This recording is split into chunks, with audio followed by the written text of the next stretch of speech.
क्योंकि और जरा सा धीरे धरो यमुना का पानी खोलेगा और राम भक्त के बाद अभी तो कृष्ण भक्त भी डोलेगा। और जिस दिन बैठे योगी बाबा प्रधानमंत्री की कुर्सी पर, हैदराबाद से बैठा ओवैसी भी राधे राधे बोलेगा। अरे आज जो मुसलमान बना है कल उसे ये समझ में आ गया पूरी दुनिया को देखकर, तो क्या ठिकाना कि वो मुसलमान ही रहेगा, कल खुद भी वो कहेगा कि नहीं मेरा पूर्वज हिंदू है। एक कानून पूरे देश में सबके लिए बात करते हैं, और उस मोदी को यदि कोई कह सकता है कि नहीं वो मुसलमान करता है तो राष्ट्र विरोधी है। जो व्यक्ति कहते थे कि भाई मंदिर क्या खाने को देगा, अब उन लोगों को ऐसी क्या जरूरत पड़ गई कि उन मंदिरों पर, उन धर्म स्थलों पर ही आकर उन्हें कहीं ना कहीं दुकानदारी करनी पड़ रही है। ब्रह्मांड में एक ही ध्वनि गूंज रही है, उसको ओम कहते हैं। ये नासा कह रहा है, ये कोई भारत का वैज्ञानिक नहीं कह रहा है। अब इराक पर हमला किया अमेरिका तो भारत ने कहा मैं सेना नहीं भेजूंगा, क्योंकि हम मानवता के रक्षक हैं। हम हिंदू मुसलमान पर नहीं लड़ते हैं कि अमेरिका में मुसलमान रहता है तो हम चढ़ाई कर देंगे। ये हमारी मानसिकता नहीं है। इस चरखे से आज़ादी नहीं मिली है। भगत सिंह, राजगुरु, सुखदेव जैसे नौजवानों ने अपने प्राणों की आहुति दी है, तब जाके हमारा देश आज़ाद हुआ था। मंदिर में अल्लाह ईश्वर तेरे नाम सबको सन्मति दे भगवान मंदिर में गाया जाता है। आप किसी मस्जिद में जाकर ये गाते हुए सुना है? महाकुंभ, इस पर क्या कहना चाहेंगे? काफ़ी कंट्रोवर्सी भी चली कि मुसलमानों का प्रवेश जो है वो वर्जित है, लेकिन कहीं ना कहीं ये हमारे भाईचारे को खराब करने वाली एक बात भी सामने आई है, तो इस पर क्या राय रखना ही चाहेंगे? देखिए, पहली बात तो ये भाईचारे का ठेका सिर्फ हिंदुओं ने नहीं ले रखा है। क्यों भाईचारा? कैसा भाईचारा? जो व्यक्ति हमारी बहन बेटियों को अपनी बहन बेटी नहीं समझता, जो व्यक्ति उनके टुकड़े कर करके कभी फ्रिज के अंदर, कभी किसी गंदे नाले में और कभी नदियों में बहा दे, तो पहली बात तो भाईचारा हो ही नहीं सकता। दूसरी बात, गाय को रोटी देने वाला और गाय को रोटी के साथ खाने वाला कभी भाई भाई हो ही नहीं सकता। अच्छा, देश की महात्मा यानी महान आत्मा ने कहा था कि रघुपति राघव राजा राम, उसमें एक लाइन और जोड़ी कि ईश्वर अल्लाह तेरा नाम, तो उस पर आप कोई अमल नहीं करेंगे? अब कल को कोई इस्लाम में प्रभु श्री राम को जोड़ दे तो समझ में आता है भाईचारा।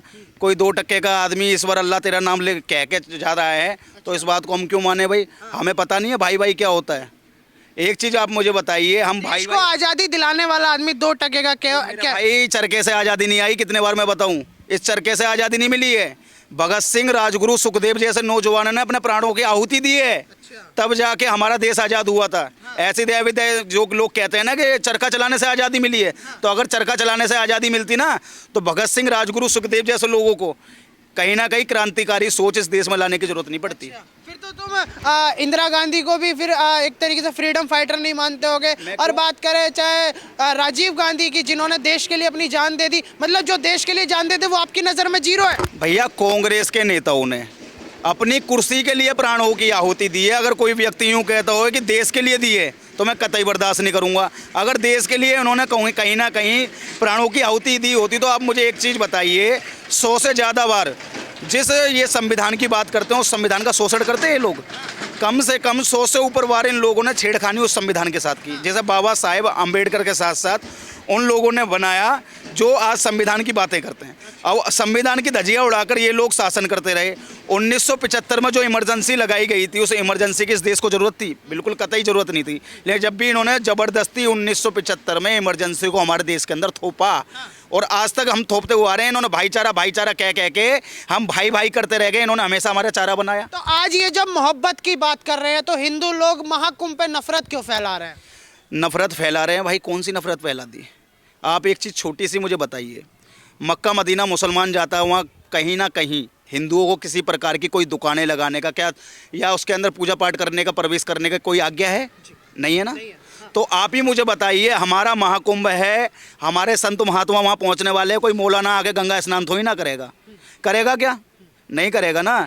जब तुम्हें भाईचारा लग रहा है यहाँ से तुम्हारा भाईचारा खराब हो रहा है, तो मैं खुला चैलेंज कर रहा हूँ आपके चैनल के माध्यम से, हमें मक्का मदीना लेके जाओ। एक तरफ तुम्हारा कहीं ना कहीं नमाज पढ़ी जा रही होगी, तो दूसरी तरफ हम अपनी हनुमान चालीसा पढ़ लेंगे। पर भाई साहब, वो लोग आकर अपना रोजगार भी तो कर सकते हैं ना, जिससे रोजी रोटी चले। जरूरी थोड़ी नहीं है कि गंगा में ही डुबकी लगानी अगर मौलाना आ गया तो। देखिए, छोटी सी बात यह है, जो व्यक्ति कहते थे कि भाई मंदिर क्या खाने को देगा, अब उन लोगों को ऐसी क्या जरूरत पड़ गई कि उन मंदिरों पर, उन धर्म स्थलों पर ही आकर उन्हें कहीं ना कहीं दुकानदारी करनी पड़ रही है? भैया, अपनी मस्जिदों पे जाके कर लो, अपने जो फंक्शन तुम्हारे होते हैं उनमें जाके कर लो। तुम्हें हिंदू तीर्थ स्थलों पे ही आकर दुकान लगाने की क्यों जरूरत पड़ रही है? भैया, तुम्हारी मानसिकता शुरू से ही रही है कि मंदिर क्या खाने को देता है। मंदिर खाने को नहीं देता ना, तो क्यों दुकान लगाने को तुम तैयार हो? भाई, मैं कहता हूँ भाई, मुसलमानों का बिल्कुल प्रवेश वर्जित होना चाहिए कुंभ मेले में। जो धीरेन्द्र शास्त्री जी ने बात कही है उसको मैं समर्थन समर्थन करता हूँ कि भैया हमारे अंगने में तुम्हारा क्या काम है। अच्छा, उस बात का हम समर्थन पर करते हैं। देखा जाए हिंदू यहाँ पर बहुसंख्यक है, बड़ा भाई की तरह है, तो क्या वह छोटे भाई को पनाह नहीं दे सकता? बिल्कुल। छोटा भाई को बार बार हम कंधे पे बैठा रहे हैं और छोटा भाई उस कंधे को ही तोड़ दे रहा है, उसे काट दे रहा है, तो उस छोटे भाई को समय समय पे आईना दिखाना बहुत जरूरी हो गया। अच्छा। ये देश की मांग है। भाई साहब, ये कैसी बात हुई है कि जहाँ पर नारा लगता हुआ है, स्कूल में पढ़ते हुए है कि हिंदू मुस्लिम सिख ईसाई आपस में सब भाई भाई, वही माघ कुंभ को लेकर जो कि सबसे बड़ा पर्व बनने जा रहा है, उस पर नफरत फैल रही है? नहीं, नफरत फैलाने वाली कोई बात ही नहीं है, इसमें कोई नफरत नहीं फैलाया जा रहा है। जो भी बात सही है उस बात को हिंदू धर्म, सनातन धर्म के जो भी ज्ञाता हैं, संत हैं, वो सही बात बोल रहे हैं। चाहे उसमें धीरेन्द्र शास्त्री हों, चाहे वो देवकी नंदन जी हों, वो सब सही बोल रहे हैं, उसमें कोई नफरत फैलाने वाली बात ही नहीं है। अच्छा, पर जिस हिसाब से मैं देखा जाऊँ वहाँ पर जो प्रवेश, जो उनका जो प्रवेश है वो वर्जित कर दिया गया, मतलब नो एंट्री फॉर मुस्लिम्स, ऐसे काफ़ी बयान उठ रहे हैं। वहीं एक साइड सबका साथ और सबके विकास की राजनीति हो रही है, तो कहीं ना कहीं ये खनन नहीं है हिंदुओं की तरफ से कि मुसलमानों को एंट्री नहीं दे रहे वो महाकुंभ में? नहीं नहीं, बिल्कुल भी खनन नहीं है। कोई भी अपने पवित्र स्थान पर अपवित्रता नहीं फैलाना चाहता है, जैसे थूकना, मूतना इत्यादि चीज़ें जो इनकी नज़र आती हैं, उसकी वजह से ये सब वर्जित किया गया है। जो आगे से ये ना हो, लोग जाते हैं, व्रत रखते हैं, खाना खाते हैं, भंडारा करते हैं, इत्यादि चीज़ें वो करते हैं, तो उसमें ऐसा ना हो कि थूक मूत का यूज़ हो। बाबूजी, आप बड़े हैं, योगी आदित्यनाथ की सरकार को अक्सर बोल दिया गया है कि तानाशाही कर रहे हैं, मुसलमानों पर जुर्म कर रहे हैं, क्या आप सहमत हैं कि वो विकास कर रहे हैं या जुर्म कर रहे हैं? ये जो विकास से संबंधित बात है, दुनिया में सारे त्रस्त लोग जिसको कोई जगह नहीं देता है, उसे जोगी जी के भारत में जगह मिलती है। और ऐसे दलाई लामा केवल रहते तो चलो दलाई लामा को मान लेते, तिब्बती है, बौद्धिस्ट है। अभी अभी बांग्लादेश में तख्ता पलट हुआ तो उसके मुखिया को शरण किसने दिया? दुनिया के ऐसे कितने सारे लोगों, किसी धर्म से बिलोंग करता हो, भारत में आने पर उसको जो जगह, जो धरती संरक्षण दिया है। इतना ही नहीं, पाकिस्तान को भारत ने हरा दिया, उसके बाद भी वहाँ के मानवता को बचाने के लिए फिर यही भारत उसको राहत देता है। उस 91,000 सैनिकों को जो है सो छोड़ देता है विदाउट कॉस्ट। अमेरिका ने इराक को हराया तो वहाँ के पेट्रोल कब्जा कर लिया, वहाँ के ऊपर लगाम लगा के उसका पैसा छीन लिया।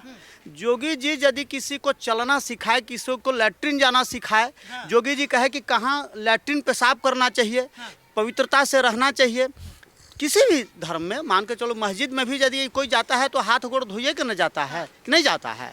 तो इसमें हमारे देश में हिंदू मुसलमान ऐसी कोई बात नहीं है, न जोगी जी के पास है। जोगी जी भी किसी मुसलमान को आप देखिएगा ऐसे व्यक्तिगत रूप से कहीं कुछ नहीं कहते। बुलडोजर भी सबसे ज़्यादा उन पे चला देते हैं, आतंकवादी बोल देते हैं, ऐसी काफ़ी बयानबाजी होती रहती है। आपकी जो बातें हैं, आप तो युवा हैं, इसी जहाँ हम रहते हैं वहाँ भी बहुत सारे मुसलमान हैं, ये जोगी जी का ही क्षेत्र है। यहाँ कितने लोग जो है से डेली चोरी डीएलएफ में हो रहा है, डेली कितने लंपट पकड़ा रहे हैं। अब मान लीजिए उसको कोई ये कहे कि नहीं चोर है और इस पर कार्रवाई जोगी जी की पुलिस कर रही, तो ये तो गलत बात है। चोर को पुलिस पकड़ेगी, डाकू को पुलिस पकड़ेगी, हत्यारा को पुलिस पकड़ेगी, इसलिए और जो जोगी जी की जो प्रशासनिक कार्रवाई है वो होगी। लेकिन इसके लिए किसी सरकार को बदनाम करना, मैं कहता हूं कि बांग्लादेश, पाकिस्तान, कजाकिस्तान, अफगानिस्तान, इराक, ये सारे देश मुस्लिम राष्ट्र है। आज अरब, सऊदीया सब तो मुस्लिम राष्ट्र है, वहाँ पर भी हिंदू काम कर रहा है? नहीं कर रहा है।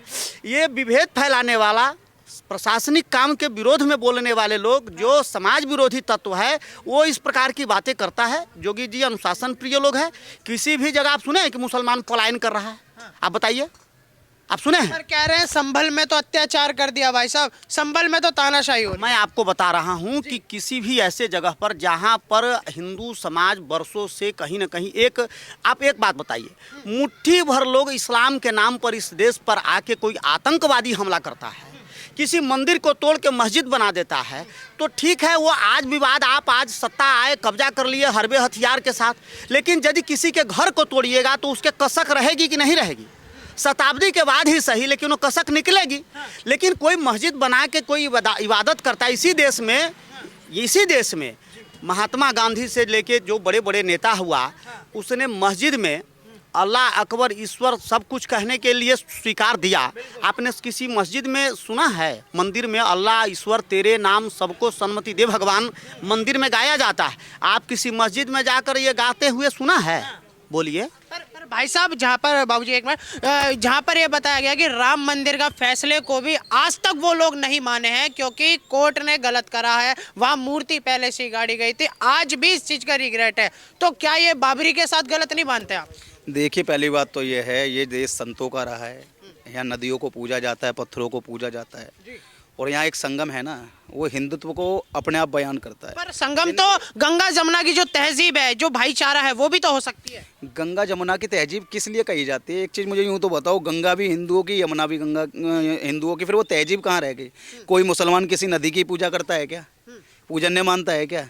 वो लोग तो इतने वो हैं कि मरने के बाद भी उन्हें 2 गज जमीन और फालतू चाहिए इस देश में। अगर कब्रिस्तान हो के कहीं ना कहीं रिकॉर्ड निकाले जाए ना, 14 करोड़ से ज़्यादा लोग राशन खा सकते हैं, उन पर खेती इतनी हो जाएगी इस देश के अंदर, इतने कब्रिस्तान हो चुके हैं ना कि 14 करोड़ लोग उस राशन से अपना पेट भर सकते हैं। अच्छा। तो आप ही मुझे बताइए, जिन लोगों की मानसिकता ये रह गई कि वो देश के कानून को नहीं मानते, वो देश के संविधान को नहीं मानते, वो कोर्ट का पालन करना नहीं जानते, तो उनकी मानसिकता इस देश में क्या उस जमीन पे आप खेती क्यों करना चाहते हैं? वो जमीन तो वक्फ की है ना, एक तरीके से देखा जाए तो वो उन्हीं के अंडर में आती है, जिस पर वो चाहे वो कर सकते हैं। वक्फ के बाप की आई थी, वक्फ जो बार बार दावा ठोकता है ये जमीन हमारी, वो तो अभी वक्फ ने एक दावा ठोका है कि जो जहाँ कुंभ का आयोजन हो रहा है वो जमीन भी वक्फ बोर्ड की है। अब वक्फ बोर्ड आया कहाँ से? जबरदस्ती का एक कानून वक्फ बोर्ड बनाकर उसका गठन करके जबरदस्ती थोपा गया ना हिंदुओं पे। अगर इस तरीके से बात की जाए तो सनातन जैसे धरती, मतलब इस भारत के अंदर जितनी भी धरती है वो तो सनातन की हुई, क्यों? जहाँ खुदाई होती है कि ना, जहाँ खुदा है, जहाँ नहीं खुदा वहाँ कल खुदेगा। और खुदने के बाद मीनार और मस्जिदों के नीचे से क्या निकलेगा? शिवलिंग निकलेगा। भाई साहब, ऐसा नहीं लगता कि कहीं ना कहीं भाईचारे में थोड़ी सी अब ज़्यादा खराब होने लगा? 2014 के बाद भाईचारा भी काफ़ी खराब हुआ है। नहीं, ऐसा कुछ नहीं है, भाईचारा खराब नहीं हुआ है। कुछ लोग हैं जो माहौल खराब करते हैं, हाँ। बाकी ऐसा कुछ नहीं है, भाईचारा खराब हुआ है। अच्छा, पर आपको ऐसा नहीं लगता जैसे कि जो ज़मीन उनकी है उन पर ज़बरदस्ती प्रेशर बना के सत्ता का फ़ायदा उठाया जा रहा है, या तानाशाही कहीं ना कहीं नज़र आ रही है? नहीं नहीं, ऐसा कुछ नहीं है। उनकी ज़मीन ही नहीं थी, ज़मीन हमारी थी, हिंदुओं की थी। उसकी उस ज़मीन को उन्होंने हड़पा था, हिंदुओं ने नहीं हड़प रहे। हिंदू की थी वो ज़मीन और उसको उन्होंने हड़पा था। कह रहे हैं कि रामलला की झांकी के बाद मथुरा काशी बाकी कर देते हैं, तो इन बातों से कितना आप मानते हैं कि हमारे देश का जो माहौल खराब होता है? नहीं, माहौल क्या खराब होगा? देश का माहौल कुछ नहीं खराब होगा। देश का माहौल क्या खराब होगा? भाई साहब, ये जो मथुरा और काशी को वापस लाने की बात कर रहे हैं, इस पर आपकी क्या राय है? क्या लाना है? मथुरा काशी हमारा है तो हमारा ही रहेगा।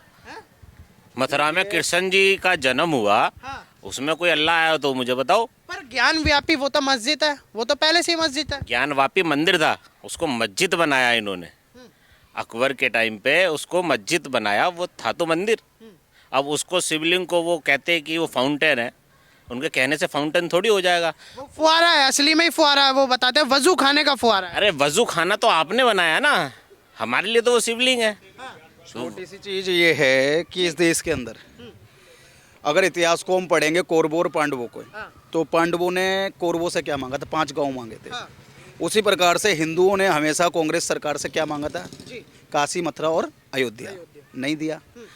तो कहीं ना कहीं ये इतिहास गवाह है कि यहाँ मुगल आक्रांता आए थे, उन्होंने चोरी डकैतियाँ की और 60,000 से ज़्यादा मंदिरों को भारत के इतिहास में तोड़ दिया। उन पर कहीं पीर बना दी, कहीं मज़ारें बना दी, कहीं मस्जिदें बना दी, कहीं मीनार बना दिए, कहीं मकबरे बना दिए।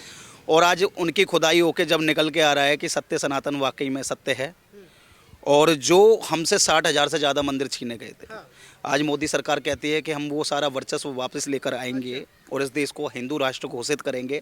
तो मेरा मानना ये है कि मुस्लिम धर्म के लोगों भाई साहब, हिंदू राष्ट्र बनेगा तो धर्मनिरपेक्ष वापस से संविधान में संशोधन, फिर से भाईचारा खराब की बात है। देखिए, मैं आपको बताऊं पहली बात तो कि जहां इस्लामिक कंट्रियां हैं, हिंदू तो वहां भी रह रहे हैं ना, रह रहे हैं कि नहीं रह रहे हैं? उनके साथ में कोई ऐसा अत्याचार नहीं। कभी कभार हो जाता है कि भाईजान थोड़ा भाईचारे से अलग भटक जाते हैं तो बांग्लादेश जैसा भयावह मामला देखने को मिल जाता है। लेकिन जब 57 कंट्रियाँ इस्लामिक हो सकती हैं तो एक भारत के हिंदू राष्ट्र होने से मुझे लगता है कोई आपत्ति नहीं होनी चाहिए। यहाँ मुस्लिम धर्म के लोगों को कहीं ना कहीं समर्थन करना चाहिए कि हिंदू राष्ट्र ये देश हो। भाई साहब, अंकल हिंदू राष्ट्र पर क्या कहना चाहेंगे? हिंदू राष्ट्र की काफ़ी मांग उठती है। हिंदू शब्द जो है प्रॉपर जो है कोई शास्त्र में हमारे यहाँ माने इस प्रकार से यदि है तो वो अपभ्रंश के रूप में हमारे यहाँ मूल शब्द सनातन है या राष्ट्र सनातनी है, और सनातन राष्ट्र के अंदर आक्रांताओं के द्वारा जो है सो जो अत्याचार हुआ उसका परिणाम पाकिस्तान और बांग्लादेश के रूप में खड़ा है। जो आज सबसे उपजाऊ भूमि पाकिस्तान था, सब लोग हिंदू से मुसलमान हो गए, लेकिन आज खाने के लिए तड़प रहे हैं। आज उनकी आंतरिक स्थिति अव्यवस्थित, मतलब पहले सब हिंदू ही थे। सब हिंदू थे। यहाँ तो जो आप यहाँ से यदि पाकिस्तान से बांग्लादेश से यदि हज करने जाते हैं तो आपको हिंदू मुसलमान कहते हैं वो लोग। अच्छा। तो आपको हिंदू मुसलमान कहते हैं। हिंदू शब्द जो है ये संस्कृत शब्द से निकला हुआ, और जो संस्कृत से ही अरबी भाषा का जन्म है। हाँ। आपको जानकारी के लिए मैं बताता हूँ, आप तो इस तरह से समाज में घूमते हैं। जो उर्दू भाषा है इसकी जन्म जो है संस्कृत से है। संस्कृत दुनिया की सबसे प्राचीन भाषा है, और इसलिए इस देश को, संस्कृति को जो मुसलमान है वो भी अपना मानता है, और उसको लगता है कि भाई ठीक है धर्म, उसने पंथ बदल लिया है, लेकिन उसके पूर्वज भी हिंदू थे। अच्छा। तो इसलिए यहाँ हिंदू और मुसलमान सबके बाप रामलाल ही हैं। अरे भाई इसमें कहने, मैं कहूँगा इससे नहीं है, ये इसका विज्ञान है। इसका विज्ञान है। नासा ने, इसरो ने रिसर्च किया है। ब्रह्मांड में एक ही ध्वनि गूंज रही है, उसको ओम कहते हैं। ये नासा कह रहा है, ये कोई भारत का वैज्ञानिक नहीं कह रहा। इसलिए सबका नहीं, जो परमात्मा है वो सबका भला करे, ये भारत सोचता है। यहाँ वसुधैव कुटुंबकम को आज तो नहीं कह दिया। हमारे लाखों वर्ष पहले से हमने कहा कृण्वन्तो विश्वार्जम। जो मानकर चलिए, जो जंगली लोग हैं, जो जिसको खाने पीने का भी तौर तरीका नहीं, कपड़े पहनने का तौर तरीका नहीं, भाषा का ज्ञान नहीं था, पूरे दुनिया को ये सिखाने का काम भारत ने प्राचीन काल से कर रहा है। इसमें कोई दुश्मनी नहीं है। इसलिए जब इराक पर हमला किया अमेरिका, तो भारत ने कहा मैं सेना नहीं भेजूंगा, क्योंकि हम मानवता के रक्षक हैं। हम हिंदू मुसलमान पर नहीं लड़ते हैं कि अमेरिका में मुसलमान रहता है तो हम चढ़ाई कर देंगे। ये हमारी मानसिकता नहीं है। हम तो सबको अपना मानते हैं। हम अपना मानने की सजा भुगत रहे हैं कि आज हिंदू कह के हम पर कोई मुसलमान अटैक करता है। इसमें भी कोई विश्व स्तर के दुष्टों का चाल है। हमने तो कभी मुसलमान हिंदू किया ही नहीं। यदि ऐसा करता तो आज पाकिस्तान हो, बांग्लादेश हो, इतना अत्याचार कर रहा है, फिर भी आपको बता दूं कि कभी भारत ने हमला नहीं किया। कह रहे सबसे ज्यादा तो मोदी जी हिंदू मुसलमान करवा रहे हैं। मोदी जी इस देश के मुसलमानों के लिए अलग कानून बनाए हैं क्या? इस देश के हिंदू मुसलमान के नाम पर कोई इस प्रकार का कानून बना है क्या? वो यूसीसी की बात करते हैं। एक कानून पूरे देश में सबके लिए बात करते हैं। और उस मोदी को यदि कोई कह सकता है कि नहीं वो मुसलमान करता है, तो राष्ट्र विरोधी है।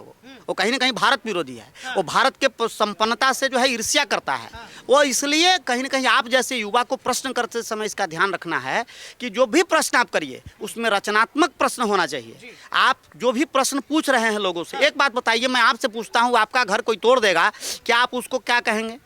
कोई भी व्यक्ति आपका घर तोड़ दे, आप उसको क्या कहेंगे? एक सही आदमी मानेंगे आप उसको? नहीं, बिल्कुल गलत मानेंगे। किसी भी लड़ाई लड़ेंगे। किसी भी व्यक्ति का, किसी से पूछिए हिंदुस्तान में, कहीं भी जाके किसी जगह पता करिए, तो कोई आपको कहेगा कि काशी में शिवालय, अयोध्या में राम, ये भारत के अस्मिता से जुड़ा हुआ चीज़ है। और इसकी बात आप कैसे पूछ रहे हैं? भाई साहब वहाँ आप मांग कर रहे हैं? अरे मांग नहीं कर रहे हैं। ये हजारों साल से 600, 500, 600 साल की लड़ाई में कितनी कुर्बानी दिया है लोगों ने। यहाँ कोई हिंदू मुसलमान नहीं है। अरे आज जो मुसलमान बना है, कल उसे ये समझ में आ गया पूरी दुनिया को देखकर, तो क्या ठिकाना कि वो मुसलमान ही रहेगा। कल खुद भी वो कहेगा कि नहीं मेरा पूर्वज हिंदू है, वो हिंदू भी बन सकता है। भाई मुसलमान खुद बोलेंगे अपने मुंह से कि हम हिंदू हैं। देखिए, जिनके बाप दादाओं ने मरने के डर से तलवार की नोक पे सलवार चेंज करी है, ये भारत का इतिहास है, ये मैं नहीं कहता। ठीक है, तो जिन लोगों ने तलवार की नोक पे सलवार बदली है, मैं कहता हूँ ओबीसी ऐसे लोगों को ही ले लो। जो ओबीसी 20 पुलिस वालों के सामने कहता है कि 15 मिनट के लिए पुलिस हटा दो, जो व्यक्ति 15 सेकंड के लिए अपने आगे पीछे से पुलिस नहीं हटा सकता, वो 15 मिनट की धमकी हमें देता है। और ओबीसी से मैं चैलेंज करना चाहता हूँ कि अपने 7 पूर्वजों के नाम चेक कर लेना ओबीसी साहब।